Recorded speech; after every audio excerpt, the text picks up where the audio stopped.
Alright, so this will be a description of my latest run, the latest run I'm proud of as well. It was a 4 Odin run, which is the achievement where you start with a custom nation with no more than 200 points and a maximum of 5 promises. And you have to own in core Scandinavia and the British Isles and convert it all to Norse. Now, as you can see, I formed Scandinavia and made it Orthodox just for the walls once I was done with the achievement. And so I want to talk a little bit about the strategy I took, right? Let me show the timeline. As you can see, I started as Iceland over here, and most people either start in England to try and make it bigger, taking London the highest of promises. Some people start in Denmark with some objective, so that Sweden will get released soon and you can eat them up. And some people choose to have their capital in the HRE and start from there, so you don't get invaded, right? The Emperor will protect you.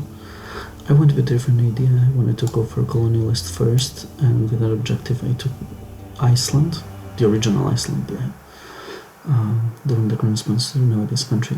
I also got these Norwegian islands next to Scotland as my first route of expansion, right? So that was my custom nation, those were the premises I took. And I looked to expand into Scotland and Ireland as much as possible. When it comes to the king, of course I did a 666 king as young as possible. And to compensate for all the points spent on that, I just took the shittiest heir and disinherited it as soon as I could. Went for the dice roll, basically. I think I got an okay heir, something like 10 monarch points overall per month, like a 434 or something like that, I don't remember. So my idea was to rush colonization, right? For that I took discipline and global settler increase in my traditions. The discipline was in order to win wars with similar numbers. And then in nationality, as my first nationality had colonists, the second one was tax in order to be able to pay for those colonists. They are pretty expensive early game, especially with such a low development country. Third idea was missionary. Once I started conquering, I wanted to get my religion going as soon as possible, keep that religious unity high, to avoid getting those malices, right? Fourth idea, morale. Again, a military idea, just for those fights. In the mid-game, morale is pretty good. And then I got production and 2 trade ideas. Again, more money. I would be needing that, and it has good synergy with colonization, right? All the trade money that will be coming in. Now, there is a problem with this. You only get the White Sea node for a long while in the game, but it is enough. You can channel all the economy through Canada, which I will say was the first area that I colonized. The ambition was manpower. I thought it would help me with the late game wars. In the end, it didn't help me so much. I had a 290,000 maximum manpower, whereas without that ambition, I would handle 250,000 manpower. In any case, it's nothing compared to those 650,000 men I had at my highest point, and I even had a force limit of 850,000 men. I just didn't build them up because I didn't need them. So yeah, I used a lot of mercenaries because I was so freaking rich. I was able to have a monthly income of 930 ducats per month, so that worked out. I didn't get an hegemony there. I did get hegemony through boats in the end. I built 250 heavy ships just for the sake of being a hegemon, in order to try what it looked like. Honestly, I didn't think at the beginning of the game I would be able to do such a thing, but I did. Now, yeah, those were the national ideas. And okay, let's get the ledger, the timeline going, right? The first years, it was basically sitting there, accumulating monarch points, trying to rush the technologies and the ideas.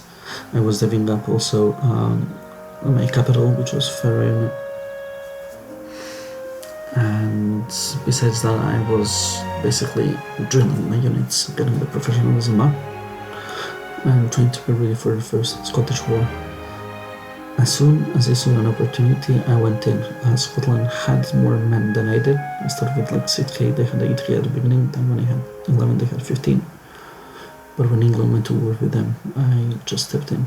As you can see, I started colonizing as soon as I could. I went to Greenland and then into Canada. I really wanted to go with the whole Norse adventure, a bit of role-playing there. And Denmark integrated Norway pretty soon, and they would do the same with Sweden. We will see. France started pretty strong. Burgundy was still alive for a while.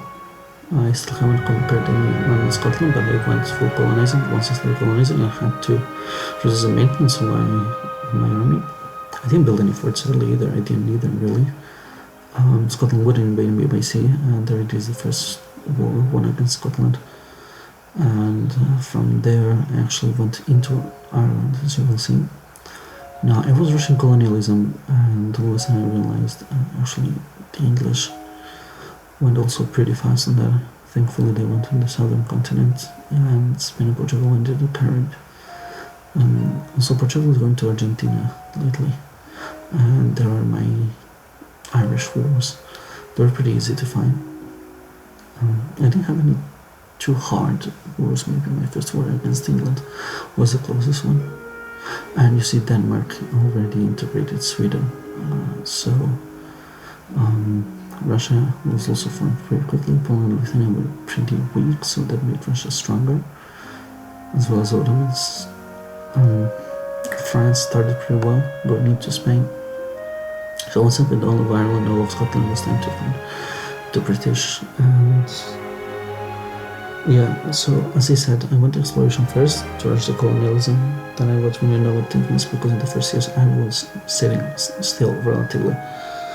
So I wanted to build up that late game, getting those mark points costs down. I took offensive after that, just for the siege ability and some nice discipline bonus as well. Religious after, of course, to start converting my conquests as soon as possible. I didn't want to leave that for later. It proved essential in the end, especially the second missionary and my national ideas. That meant that I managed to convert everything on time. I reduced my converting time by 50%, and they finished in 1809 the campaign, so it is quite probable they wouldn't have done it without that. I'm pretty happy that I chose that. I went counted after that because I had to fight France and Aragon and Portugal in almost every war. They had to fight for Great Britain. Now this is Scandinavia. It's Denmark forming Scandinavia. It is not me.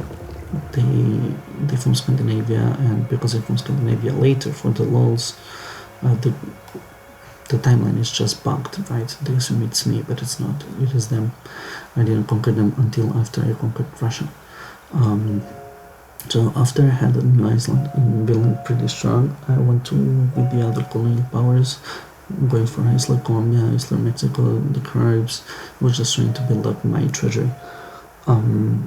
And these guys got really strong, really high dev, even higher dev than me. New Iceland had like 100k troops and I had 80k troops. And then Mexico got huge as well, so I took influence to reduce that liberty desire. And after I just went trade for extra money. And quality, I dropped exploration at some point. Because I couldn't colonize any further, basically. I wasn't interested in that anymore. And I took espionage at last again for extra liberty desire, and I got missionary strength from that as well. I thought I wouldn't be able to convert everything in time, but I did. Yeah, and so there was my British conquest first. There's one more war against Great Britain before I went into Scandinavia, right? And I was scared. I thought, wow, there's a lot of Scandinavia left to conquer. And they were allied with the Ottomans. But then I realized I could...